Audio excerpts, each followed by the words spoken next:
વિદ્યાર્થી મિત્રો, હવે આપણે એક્ટિવ વોઇસ પેસિવ વોઇસમાં પાર્ટ 2 એમાં પાર્ટ 1 આપણે જોઈ ગયા. પાર્ટ 2 માં હવે કાળ પ્રમાણે આપણે જોવા માટે જઈ રહ્યા છીએ. સૌપ્રથમ પાર્ટ 1 માં આપણે તેના નિયમો અને થોડાક એક્ઝામ્પલ જોઈ ગયા. હવે આપણે પાર્ટ 2 માંથી દરેક કાળ પ્રમાણે પરિવર્તન કઈ રીતે કરવું એ હું એકદમ બેઝ લેવલથી શીખવાડવા માટે તમને જઈ રહ્યો છું. જેના માટે મેં સાદા વર્તમાન કાળના અહીંયા 18 વાક્યો તમને લખ્યા છે બોર્ડ પર અને હું તમને સમજાવીશ. દરેક વાક્યમાં સબ્જેક્ટ, વર્બ અને ઓબ્જેક્ટ તમામ વાક્યમાં નિર્દેશ કરીને તમને સમજાવવાનો પ્રયત્ન કરીશ. તો ચલો બાળકો, now start active voice, passive voice, simple present tense. જો અહીંયા active voice and passive voice, simple present tense એટલે કે સાદો વર્તમાન કાળ.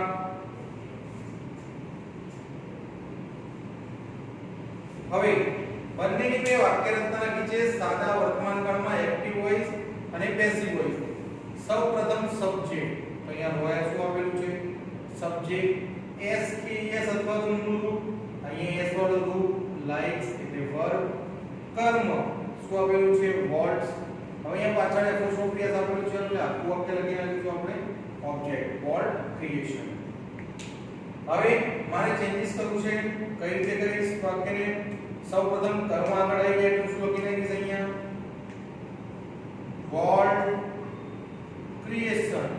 એક વચન છે બાળકો એટલે એમ ઇઝ આર માંથી કોઈ પણ એક વસ્તુ મૂકીશ. એક વચન છે વોલ્ટ એટલે અહીંયા શું મૂકીશ? ઇઝ. v3 લાઇક નું v3 શું કરી નાખીશ? લાઇક્ડ. પેસિવ વોઇસ બનાવવા માટે બાય. બોય જે કોણ છે? કરતા. કરતા ક્યાં લઈ જઈશ? પાછળ અહીંયા બોય. ઓકે વિદ્યાર્થી મિત્રો, પહેલું વાક્ય કમ્પ્લીટ. રેડી. હવે બીજા વાક્ય તરફ આપણે જઈ રહ્યા છીએ. નાના subject, enjoy verb, Nani's company object. કઈ રીતે આપણે આગળ લઈ જઈશું? Nani's company is enjoyed by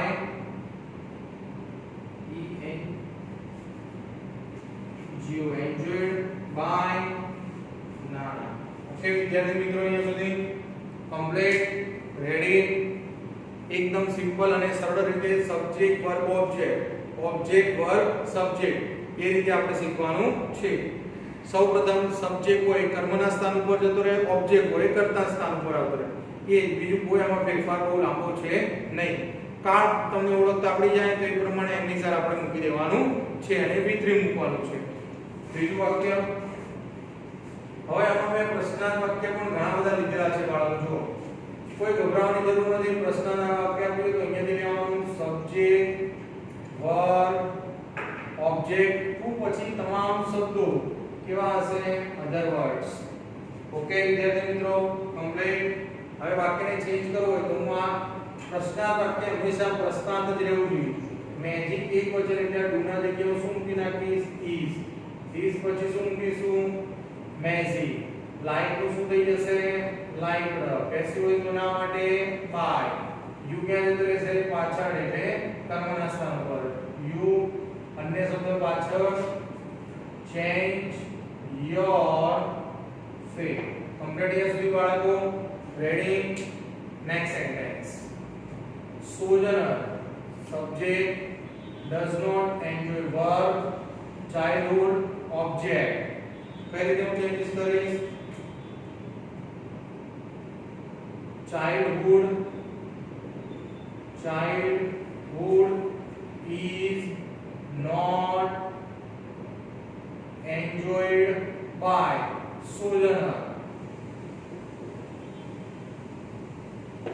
okay વિદ્યાર્થી મિત્રો, કમ્પ્લીટ અહીંયા સુધી. Next sentence. Manager subject, sign verb, checks object, everyday other words. કઈ રીતે ફેરવીશું checks બહુવચન છે એટલે અહીંયા are signed by સબ્જેક્ટ પાછળ લઈએ શું થઈ જશે મેનેજર એમના એમ other words every day complete વિદ્યાર્થી મિત્રો અહીંયા સુધી એકદમ સરળ રીતે આપણે જઈ રહ્યા છીએ નાઉ સ્ટાર્ટ સેકન્ડ સેન્ટેન્સ why હવે વિદ્યાર્થી મિત્રો શીખવા જેવું કોઈ પણ પ્રશ્ન કે આપેલું હોય તો સૌપ્રથમ આપણે why એના મૂકી દઈશું એના પછી જ્યાં ટુ આપેલું છે એના જગ્યાએ એમ ઇઝ આવે એટલે આપણે ઓબ્જેક્ટ પ્રમાણે તો you subject have verb it object કઈ રીતે મૂકીશું વિદ્યાર્થી મિત્રો it એકવચન એટલે અહીંયા શું મૂકી દેવાનું is પછી જેમ ફેરવતા હતા સબ્જેક્ટ વર્બ ઓબ્જેક્ટ ઓબ્જેક્ટ આગળ આવી દેવાનું વર્બ have નું શું કરી નાખીશું અહીંયા had પેસિવ વોઇસ માટે by you પાછળ જતો રહેશે પ્રશ્નાર્થ ચિહ્ન ભૂલવું નહીં નકર શું થઈ જશે એક માર્ક કપાઈ જશે જો અહીંયા આપણે કરેલું હતું યાદ આવ્યું એટલે આપણે અહીંયા કરી દઈએ છીએ next Radhika subject does not teach verb this unit object કઈ રીતે આગળ જઈશું this unit is not taught by Radhika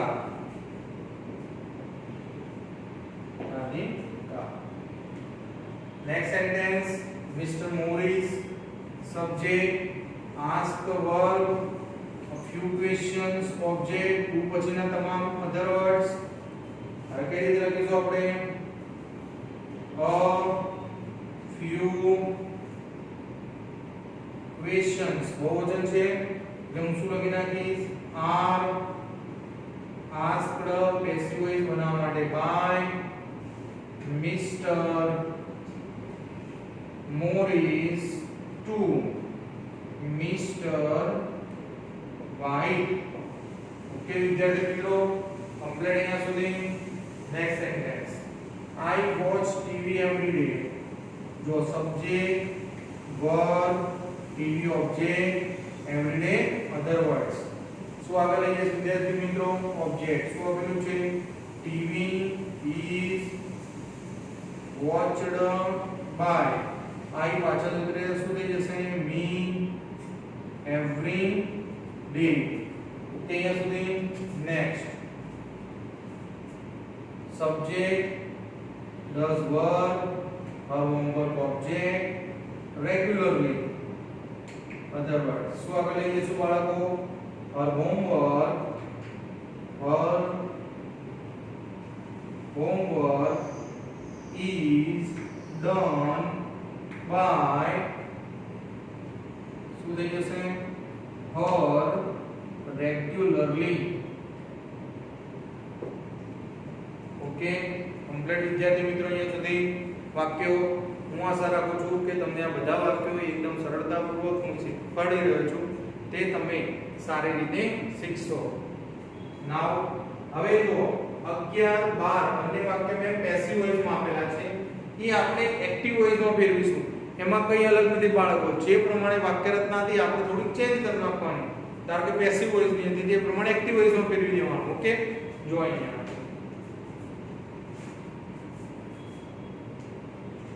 The match is always won by India. तो कई दफे भी इंडिया का नहीं दिस इंडिया is निकली जैसे हमारी એટલે અહીંયા always લાઈ દઈશું બાજુમાં always won નું મૂળ રૂપ win the match ઓકે વિદ્યાર્થી મિત્રો એકદમ સિમ્પલ વસ્તુ છે નાઉ સ્ટાર્ટ નેક્સ્ટ સેન્ટેન્સ આના જગ્યાએ પહેલા તો શું મૂકી દઈશું યુ આપેલું છે એટલે ડુ મૂકી દઈશું do this mango tasted by you so say do you taste this mango પ્રશ્નાર્થ ચિહ્ન ઓકે બાળકો એકદમ ઈઝી અને સરળ રીત છે એક્ટિવ વોઇસમાંથી પેસિવ વોઇસમાં ફેરવવું અને પેસિવ વોઇસમાંથી એક્ટિવ વોઇસમાં ફેરવવું તમારે પેરેગ્રાફ 10 11 અને 12 માં કોઈ પણ રીતે પૂછાશે એક્ટિવ વોઇસથી પેસિવ વોઇસમાં પૂછાશે અને પેસિવ વોઇસમાંથી એક્ટિવ વોઇસમાં પણ પૂછાશે. Mummy subject take verb breakfast object in the morning other words. કઈ રીતે ફેરવીશું બાળકો? breakfast is taken by Ami in the morning. Okay, અહીંયા સુધી કમ્પ્લીટ વિદ્યાર્થી મિત્રો. રેડી? હવે who વાળો વખતે આપેલું છે. who conduct work examination object. કોઈ ગભરાટ જરૂર નથી બાળકો. who આપેલું છે એટલે સૌપ્રથમ હું શું મૂકી દઈશ? by whom. હવે એક્ઝામિનેશન આગળ આવીશ એ પહેલા to be રૂપ is the examination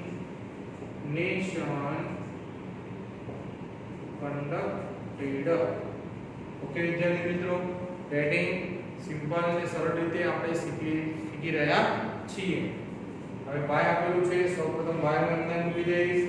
ડુ ના જગ્યાએ શું આપેલું છે? સબ્જેક્ટ, વર્બ અને ઓબ્જેક્ટ. તો આ is એકવચન છે એટલે હું શું મૂકી દઈશ? is. why is English preferred by you. Okay વિદ્યાર્થી મિત્રો, એકદમ સરળ છે. where આપેલું છે, સૌપ્રથમ હું where મૂકી દઈશ એટલે આપણે પ્રશ્નાર્થ વાક્ય એમ રહે. પછી સબ્જેક્ટ, વર્બ અને ઓબ્જેક્ટ કઈ રીતે લખીશું બાળકો? this book એકવચન એટલે is this book placed by you. Una જગ્યાએ આપણે શું મૂક્યું? is. when આપેલું છે એમને મૂકી દઈશું બાળકો. when subject verb or verb object એકવચન છે her work એટલે શું આવી જશે? is her work completed by her? question mark. do you like English language? do you subject like verb English object English language object તો શું આવશે? સૌપ્રથમ એકબીજાના જગ્યાએ શું મૂકી દઈશ? is English language is liked by you? question mark. Okay વિદ્યાર્થી મિત્રો, કમ્પ્લીટ એકદમ સરળતાપૂર્વક હું તમને સાદો વર્તમાન કાળ શીખવાડ્યો. હું એવી આશા રાખું છું કે તમે આ કાળ એકદમ સારી રીતે શીખ્યા હશો. અને જો કોઈ પણ ડિફિકલ્ટી હોય તો મારો નંબર પણ મારી વેબસાઇટ ઉપર છે. તમે શાંતિથી મને કોલ કરીને પણ એ વાક્ય સરળતાથી પૂછી શકો છો. જય હિન્દ, જય ભારત.